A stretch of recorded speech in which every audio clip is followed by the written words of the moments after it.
Hey, I'm Ben Silverio. And I'm Jamie Jirak. And it's Time to to party! Yeah! Pew pew! Choo choo! Bill bill. It's basically Power of Love from Back to the Future. Of course. But different enough so that we're not going to get sued.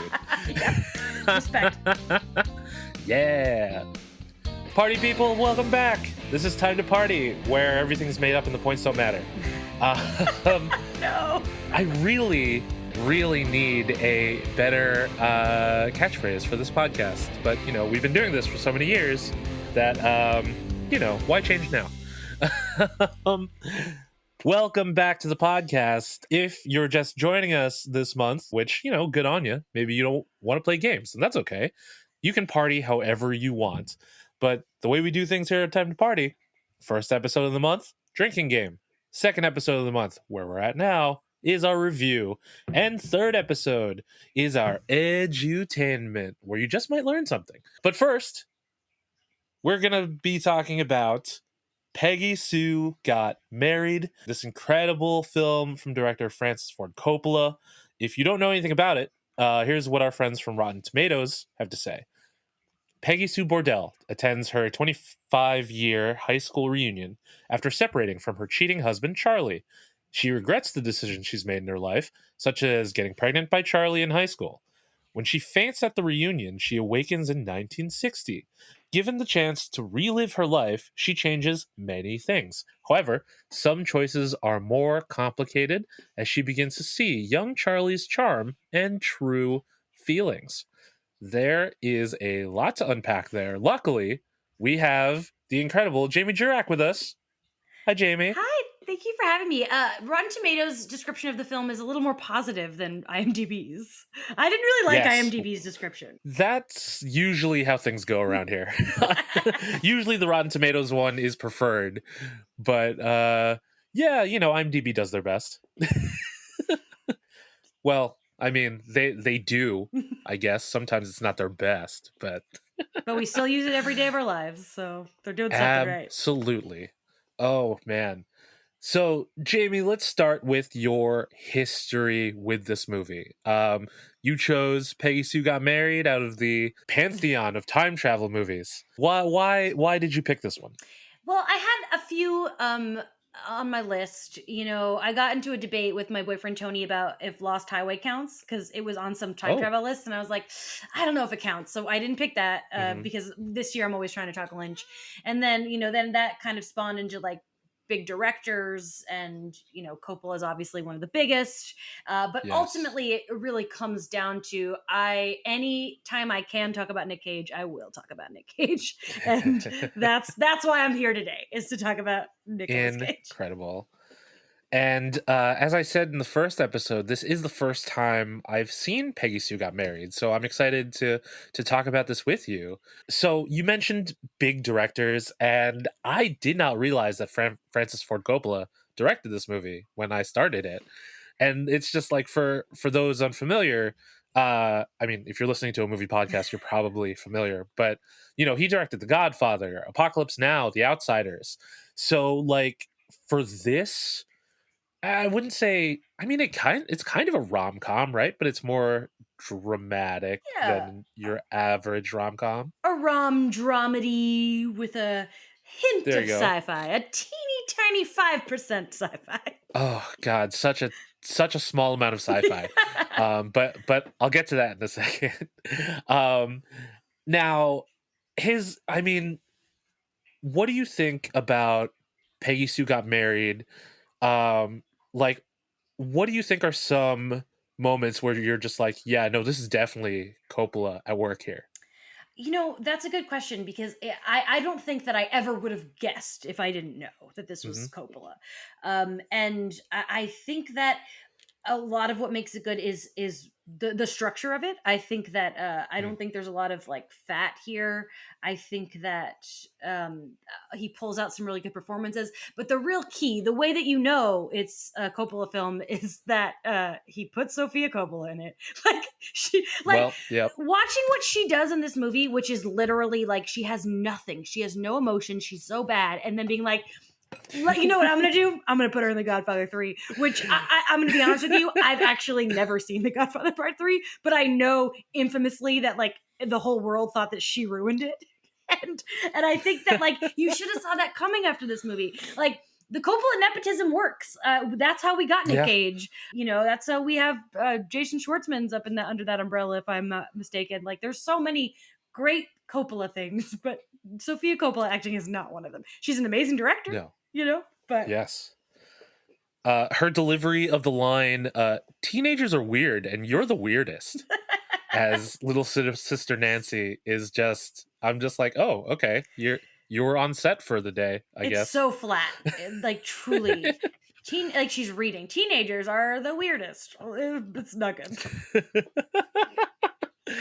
Oh man, but there are some phenomenal performances in this movie for sure. I mean, we'll get to the marquee names like at the time of this movie, but the first thing that came to mind when the things started kicking off for me was Jim Carrey. I knew that you would be I surprised by that one. I was very surprised. I was not expecting Jim Carrey to pop up because this is pre Earth Girls Are Easy. This is pre In Living Color. This is before we knew the type of comedy powerhouse that Jim Carrey could be. And here he is in this doo-wop group in the 1960s. And this like dentist with maybe a drug problem. um, but I want to make this reference because I know that you're one of the few people who would get it. When I saw his character Walter, he just felt to me like if this were the Grease cinematic universe, he would be the Putsy or the Goose. Yeah. He's filling that role in the gang. 100%. A goose for sure. 100%. He's the loudmouth, the funny guy. But and it's like what perfect casting for Jim Carrey. But it's funny to see him make Yes. out with the mom from Seventh Heaven. Like that's really Oh where it my all God. comes down to. I did not realize that was her. I always forget her name, but Star Trek 4 The Voyage Home is my favorite Star Trek anything, and she's in that too. But to me, she's just always mom from Seventh Heaven. Yeah, there's so many like, hey, I know that person in this movie, Joan Allen is one of my favorite actors.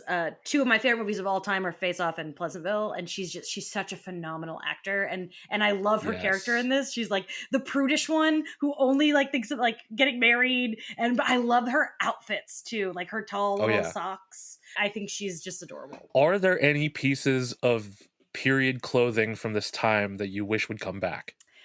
So I'm not a dress girl. I have not worn a dress in many years. I'm all about the pants. So like if I was gonna wear anything, it'd be like what Charlie's wearing.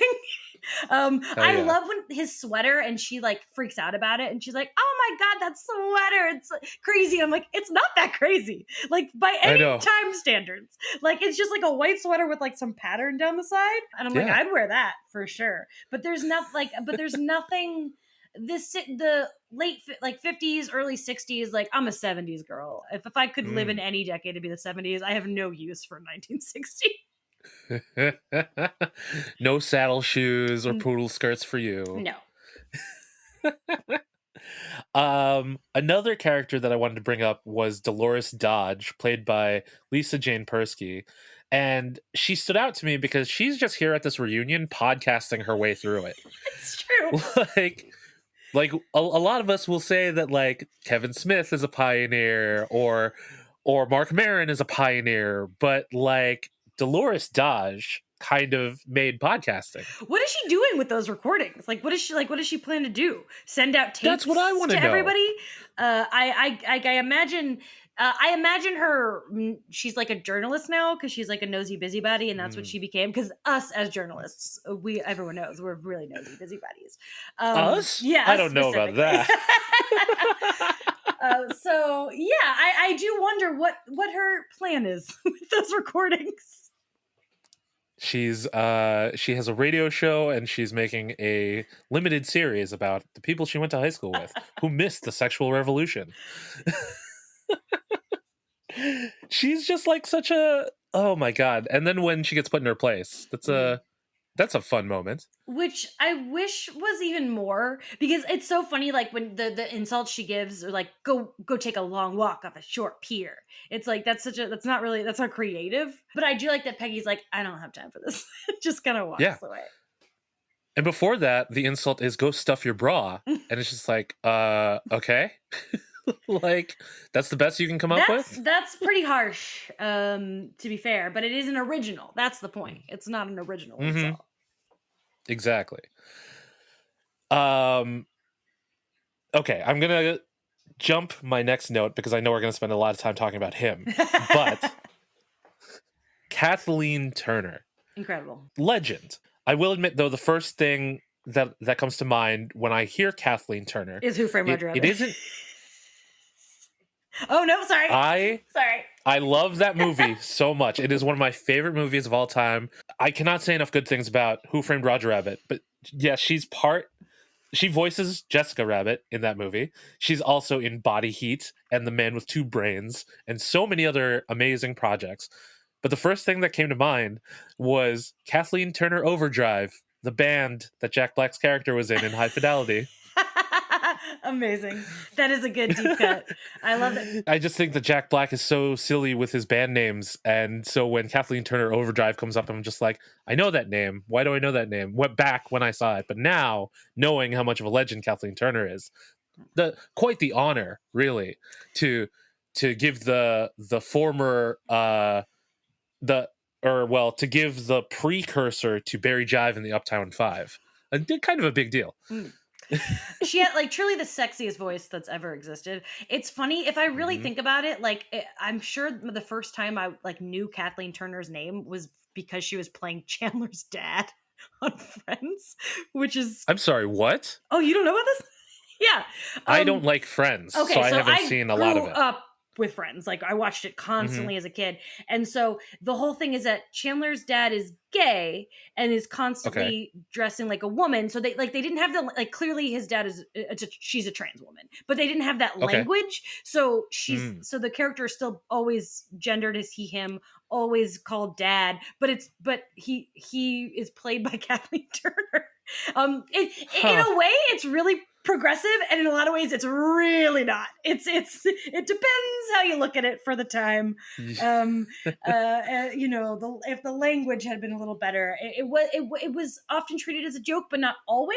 Sometimes it was actually treated with care. So I'm sure that there are a million debates about it on the internet. I have not stepped into Friends discourse since social media became a popular thing.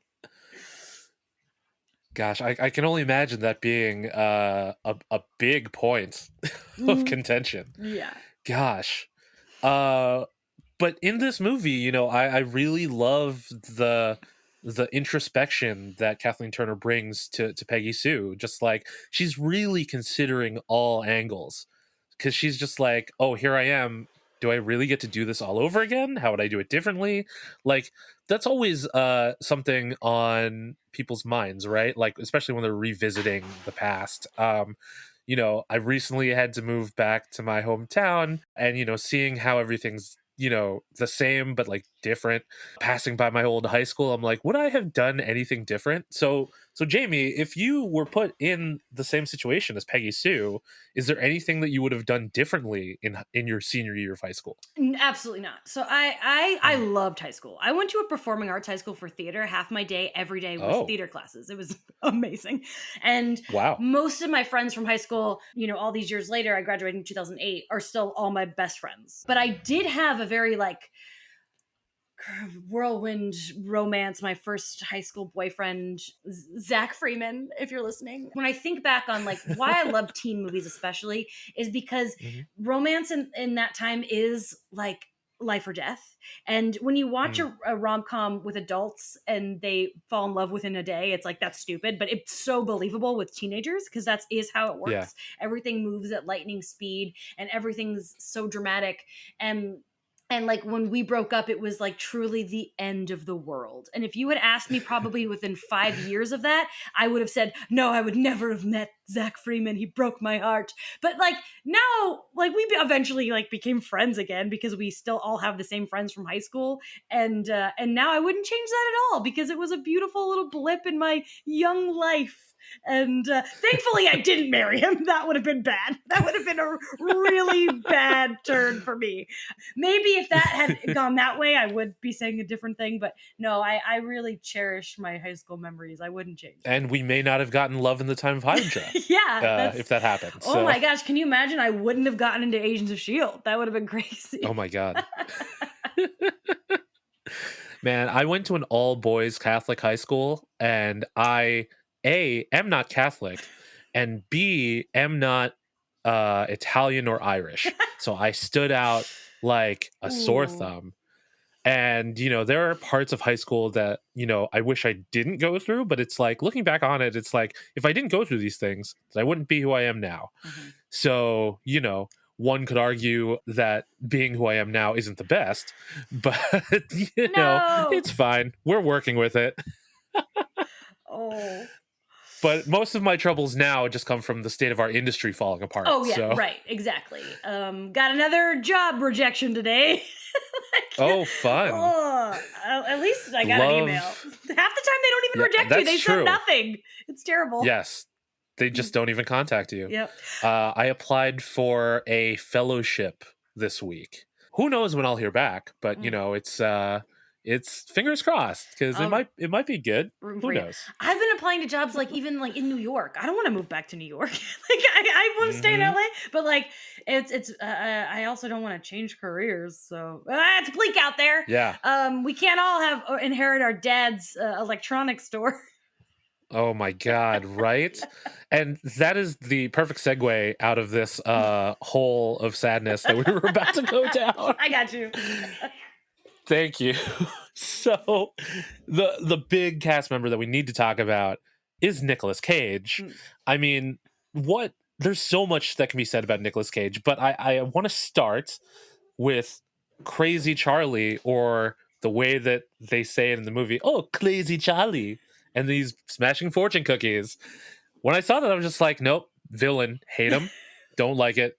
And that may have like shaped my opinion of the movie, or at least of him in the movie. So I don't know if that, just made him such a villain to me that I wasn't rooting for him at all. But I know the point of the movie is like, oh, Peggy Sue sees the good in Charlie and everything. But just from a craft point of view, this might be one of Nicolas Cage's more subdued performances. Which is a crazy thing to say. That's, you know what I mean? Like, because it's not at all. But no, it's not.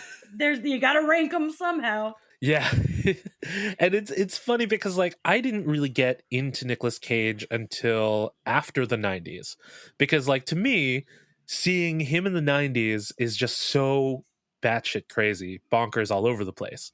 But I keep forgetting that he had these roles in the 80s and that people really remember fondly. So Jamie, in your like fandom of Nicolas Cage, where does Peggy Sue Got Married fall among his great works? That's a great question, and I'm gonna stall a minute because I do have a ranking on my letterbox of every Nick Cage movie. Amazing. And so let me see where I put it. Okay, Nick Cage movies ranked. Peggy Sue Got Married for me is ranked currently at number 13. For Nick Cage. 13 out of 46 is how many Nick Cage movies I have ranked. So pretty high, but not top. Yeah. I do have tattoos of my top 3. So, I love the man so much. And for this movie, it's the voice. Why? Like, it's like the nasally, breathy thing that like, I wish I had practiced so I could do it. Like, Peggy Sue. I can't do it. I'm not good at voices. I was Nick Cage in Pig for Halloween once, and Tony tried to teach me how to do the voice. And I'm like, I can't do it. He's like, where's my pig? I'm like, I just can't do it. I can't do the voice. So that's okay. But what I love about Nick Cage so much is that he makes choices. He Mm-hmm. commits to a choice. And I will defend, like, they have that episode of Community, like, is Nick Cage a good or a bad actor? And to me, Yeah. it's undeniable that he's a good actor because of what he. And I think that a big case for it is, he won the Oscar for Leaving Las Vegas, and Leaving Mm-hmm. Las Vegas, he plays a raging alcoholic. Like, the amount of, I've never seen in any movie or real life someone consume alcohol the way his character in that movie does. And a character like that could be so easily an over the top Nick Cage character, but Mm-hmm. he chose not to do that. He plays that character in a much, like, obviously there's extremes, but in a more subtle way than a lot of his things. And I think to me that proves that, like, he knows what he's doing. Like, he's always Mm-hmm. making these choices very meticulously, and they're often very weird, but it's never boring. Like, truly, Mm. I've never sat through a Nick Cage movie where I was like, oh, didn't like watching Nick Cage, because he made a lot of stinkers. We know that he's in some shitty movies, and even his shittiest movies, like, he's still fun to watch.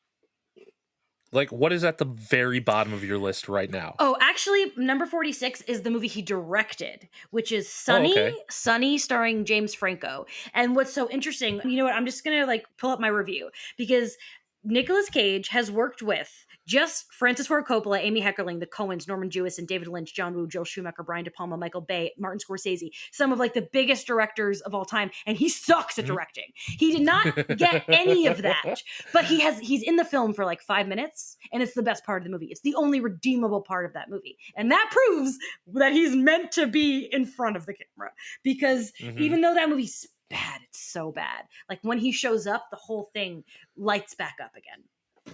Oh, wow. Yeah. Part of me is like, I need to see it, but also, do I need to see it? It's not streaming anywhere. I think I had bought the DVD on eBay when I watched it, and then immediately got rid of the DVD again because it did not need to be saved. Oh, man.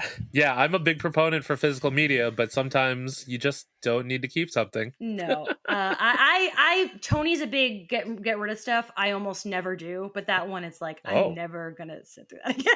I'm never going to. gosh. I could never, like, willingly get rid of some of my movies that, I don't know. I know this is a bad movie, but where else am I going to find it? You know? Exactly. Exactly. We between us, I think we have almost 3,000 movies between us, and so we're not getting rid of a lot. But Mm, occasionally, especially with the VHS tapes, mm. he likes to rotate those in and out. Oh, okay. Fun fact about Tony Uh that no one listening knows who that is, but he lives with me.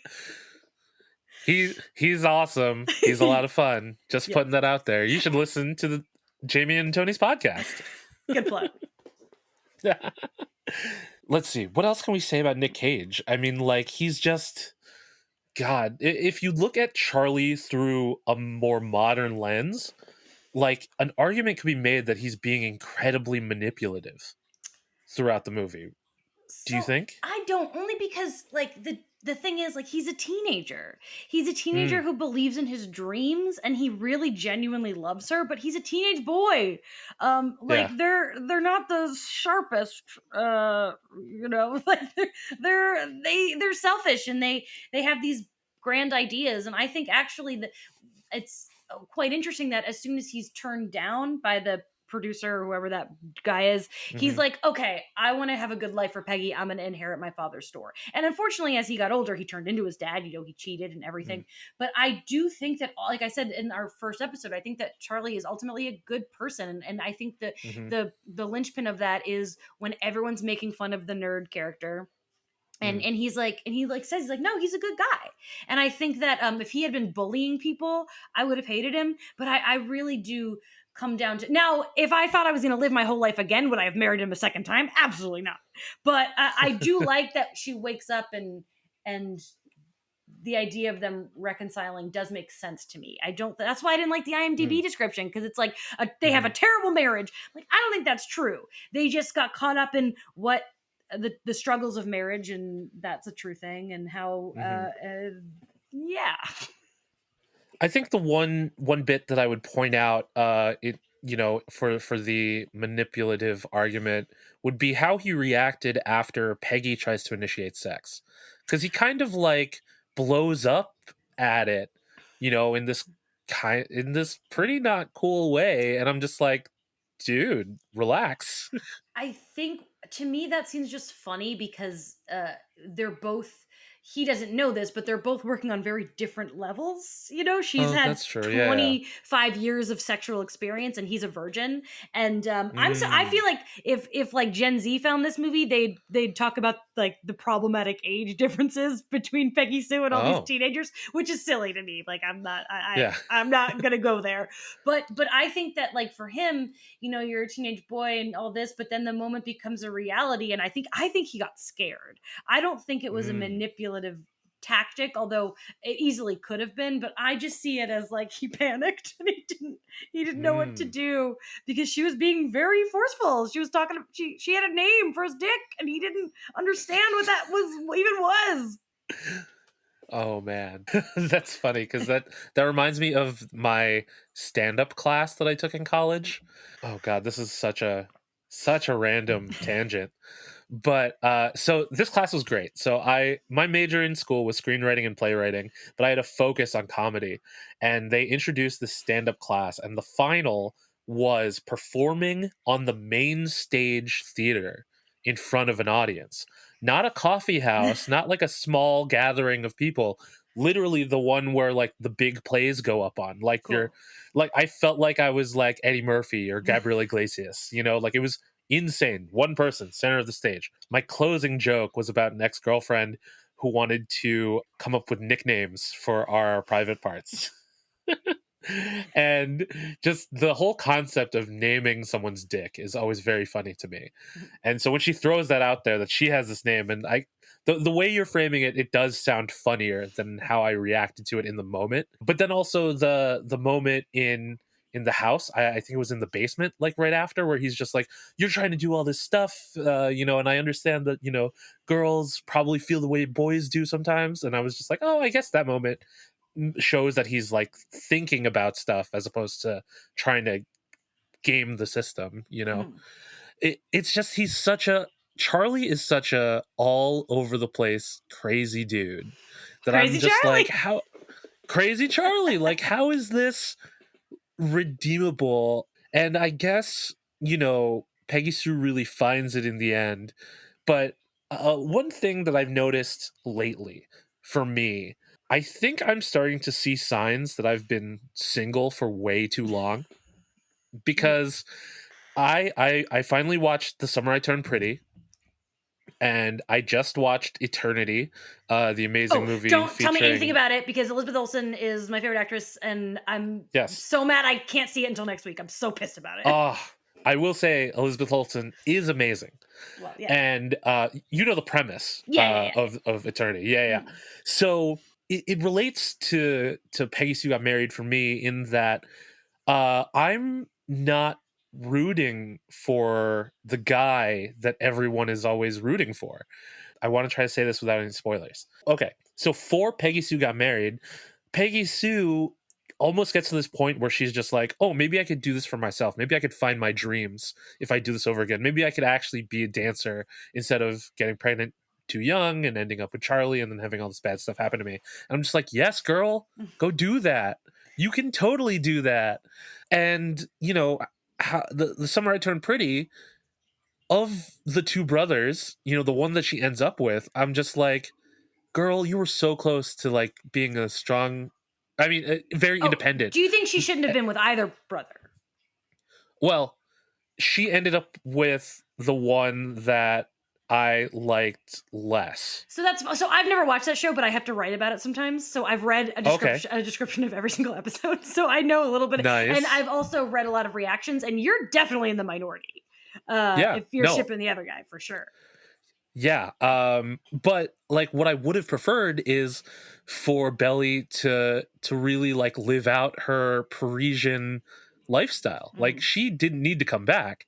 She didn't need to go back to Conrad, especially when he's such a like I guess maybe manipulative is the wrong word, because like there can be I think we can draw some parallels with Conrad and Charlie in these movies, well, in these stories, but it's like these women can stand on their own and don't need these guys, and yet they keep coming back over and over, because we see Peggy Sue come back around to Charlie a couple times in the movie, and I'm just like, girl, you could totally, you don't need to, you don't have to, it's okay.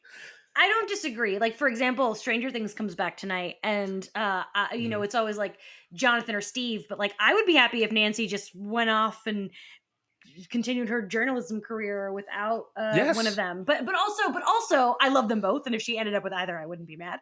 Hmm. So I do think, like, in real life, I'm like, yeah, girl, be independent. But as a movie watcher, I'm such a shipper that I do like shipping people, and I do think that you're right that Peggy Sue, it could have been cool to see her go off on her own, but like those decisions were already made. Hmm. I don't think that we were ever going to have an ending where she just lives out a new timeline of a life. Hmm. And like, but also I think an important factor too is, one, she misses her kids, she loves her kids. I think Yeah. that Charlie gave her kids, and that's an important factor. Personally, I'm not a fan of kids, don't want them, but if she Hmm. seems to like it. But I also think that a big turning, I think the most important moment of the movie is when she goes to visit her grandparents. I think Yeah. that's the pivotal scene for me. It's such a beautiful scene. Like, especially, it hit, my grandfather passed this year, and my grandmother's like in assisted living with dementia, and like so that scene hit harder than it ever has for me before this watching it this Hmm. year. And there is kind of this quality to that where I think that seeing them and talking to them does help her realize that, like, she didn't have a bad life. She didn't she Hmm. It's just only soured from this thing that happened towards the end, this fight, this one cheating thing that happened. But that doesn't discount all the happy many years they had together, which they clearly did. She clearly loved Yeah. him and he loved her. But things get soured in the end, and that doesn't yeah, it doesn't change. It's time, baby. There's lots of time. Yeah, and it really depends on how you look at things, right? Because, for example, if someone does a grand romantic gesture for someone, and that person on the receiving end likes that other person, then it's romantic. But if not, then it's creepy. Yeah. It's like How I Met Your Mother, the Doppler, or the Dobler or the Dahmer effect, right? So like Lloyd Dobler, John Cusack could have Mhm. been a huge creep standing there with the radio under the window, but because she liked him, it was sweet. So I guess the with this, it's like, yeah, sometimes it can be creepy for a guy to be relentless and to keep coming back and not taking no for an answer. But if she's really like into it, like if she's happy with that, then I guess that's a whole different story, right? Mhm. Yeah, and I think ultimately she um is. She loves him. She's yeah. just mad at him. Yeah, it's definitely, I didn't think that we would be having this conversation with Peggy Sue Got Married. But like that's part of what makes this a good movie, I think. It really sparks this conversation. I think it's um worth noting too that it was nominated for 3 Oscars, including Kathleen mhm, Turner was nominated, and I just think that it says a lot of just the power of what she's doing here. And I think that's why it's a movie I keep coming back to. Tony and I were like kind of ranking Coppola, and I was like, mhm, this is probably my second favorite Coppola. It's even though there are others mm, I would rate higher, I would give a higher score. It's just one that that I come back to a lot because it's very mhm. comforting, and it's just everyone in it is so good. Yes, absolutely. So, we are a time travel podcast, so we need to talk about the time travel mechanism of Peggy Sue Got Married, which there kind of sort of is one. She just passes out and wakes up in the 60s. But Richard coins the phrase Richard's burrito, where one side of time is folded onto another part of itself. How do you receive that definition of what's going on here? I like it. It's a new kind of thing because, like, how many times have we heard like the fly and the acrobat business? Hmm. And I guess that's like more dimensional, but either way, like, I think it's fun. I but It's one of those things where I was talking to my best friend Jake about this yesterday, and he's like, "Oh, Peggy Sue Got Married is kind of like 13 going on 30 rules, where it's like it doesn't. Mm. There's no rule. It doesn't matter. It just Yeah. they wake up and it happens." Which is why to me it's so funny that it ends with her grandpa being in like a time travel Yes. cult, like a group of men who are obsessed with time travel, which is like, Yeah. I don't think that's necessary, but I think it's hilarious and I love it because and so it's like time travel is real. It's not just that she bunked her head. I think I don't know. Yeah, because it's like the question of is this all a dream like keeps coming up, and then the lodge stuff happens, and first when we find out what the lodge is really about, I'm just like, oh my god, is this my future? as as someone who talks about time travel way too much, but then I just thought, I'm like, well, this lodge thing didn't necessarily need to be a thing. Like, this was it was kind of unnecessary, but it was sweet to have that moment of the grandpa in the car with Peggy Sue, and like, I want to help in any way that I can, and this group of guys can maybe help. Was it necessary? No, but like, I did come to appreciate that scene. I think in the moment I was just like, why does this need to be here? We don't need this extra.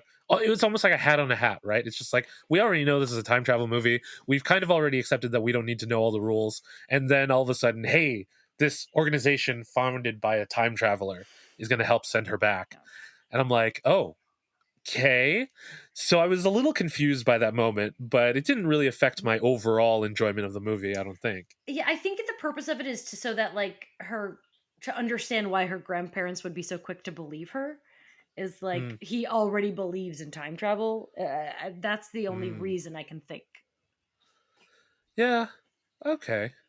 Yeah. So, I mean, like you did mention, it's no rules and it's fine. I You also know, just it just occurred to me, sorry, that like it's kind of the wizard, like that she kind of is on a Wizard of Oz journey because yeah. that club is kind of the wizard, and and it's like the promise of sending her home, but it doesn't really work, and then she has to go Mhm. figure out her there's no place like home business in the end.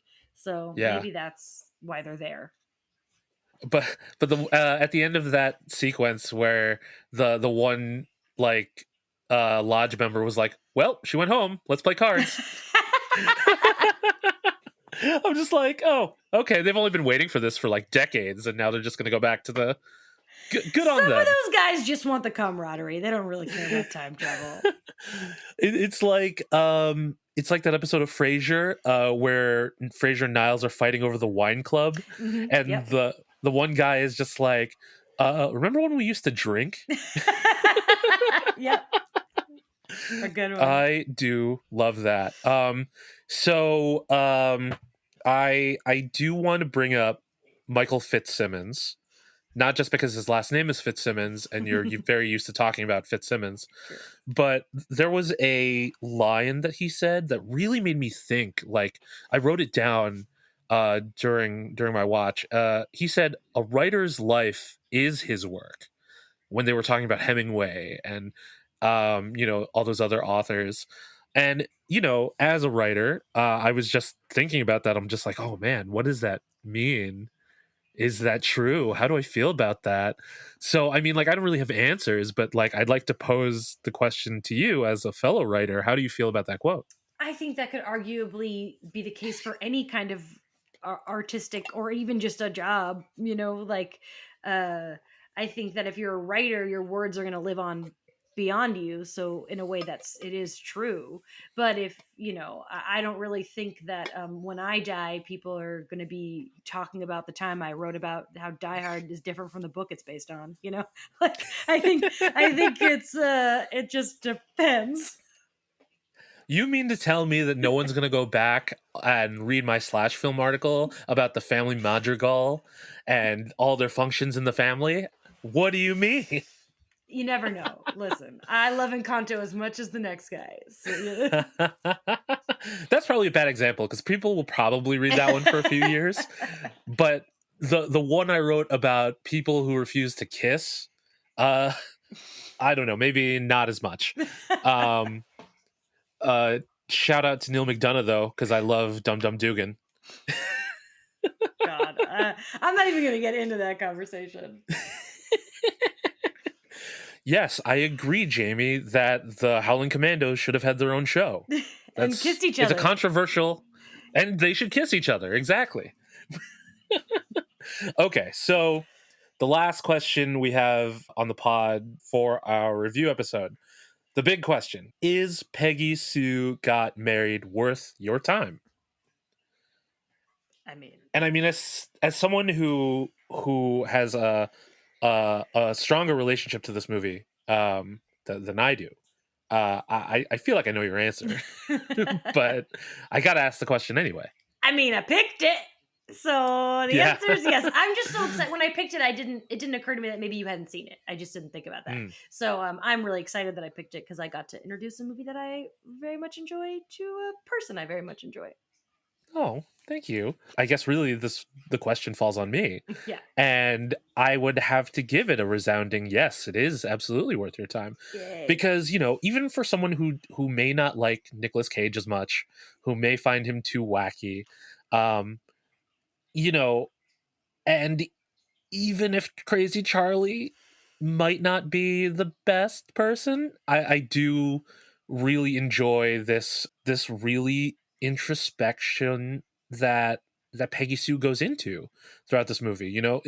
We mentioned it before. It's not really about time travel. It's about how this woman feels about her life over the past 25 years, and it's a really interesting character study, I think. Because again, probably not listed immediately when you talk about Coppola, but I think this deserves to be in the conversation when you talk about how good he is. I have seen this movie way more than I've seen The Godfather, and that's just a fact. Yeah, see? Exactly. Absolutely. The directing, the writing, the acting, this is on point in a number of areas. It also was nominated for an Oscar for Best Cinematography. See? There you go. Just saying.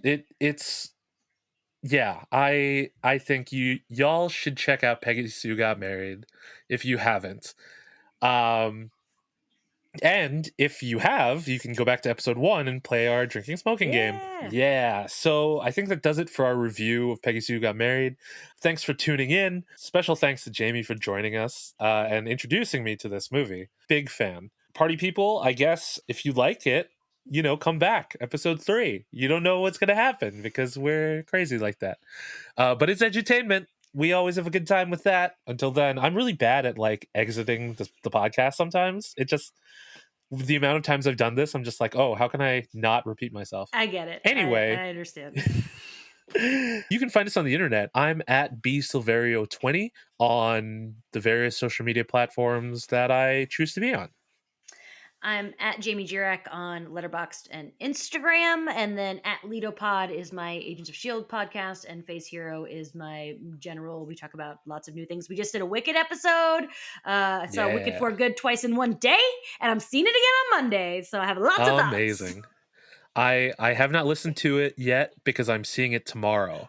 So, but after I finally see it. It's divisive. You might not like it. I sure did, though. Oh. Oh wait, there was something that I saw you post that I meant to ask you about. Oh god, and it was about you not liking something. Why am I blanking on it Is it the now? new songs? No, I don't think it was Wicked related. Oh, okay. Oh, I know what it was. It was Kill Bill, Whole Bloody Affair. Oh yeah. Oh no, I loved that. Oh, you did? Oh no. Okay. I think there was a misunderstanding. I got a cowboy hat tattoo the day after I saw Kill Bill: The Whole Bloody Affair to honor the movie, and Michael Madsen had just passed that week. And what happened was that the cowboy hat looked like a penis, and so I didn't hate the movie. I hated the tattoo I put on my body that looked like the tip of a penis. So yesterday, I actually got a tattoo artist to fix it. And I funny enough, added a snake, added something more phallic, but it looks less like a penis. Amazing. Now. So no. I love Kill Bill: The Whole Bloody Affair. I hated the penis I tattooed on myself. Just like Peggy Sue's mom says in the movie, you know what a penis is. Stay away from it. Yeah. Oh my god, I'm sorry for derailing this outro. I hope it makes it in. I hope Ansel keeps I also it. hit. If you're still on a platform that uses hashtags, you can use the hashtag time2party. That's time, the number 2 party. As well as time, the number 2 party, all spelled out thanks to Warwick. This has been an Indecisionist production. Special thanks to April Moralba for our podcast art and to Marlon Longett of Marlon and the Shakes for our amazing theme song. You can find me at The Indecisionist on all of the social media platforms I can be bothered to be on. Until next time, party people, watch Peggy Sue Got Married and stuff, and maybe, I don't know, go to your high school reunion, I guess, and don't pass out? Whatever. Anyway, be excellent to each other. Party on, dude! Yeah.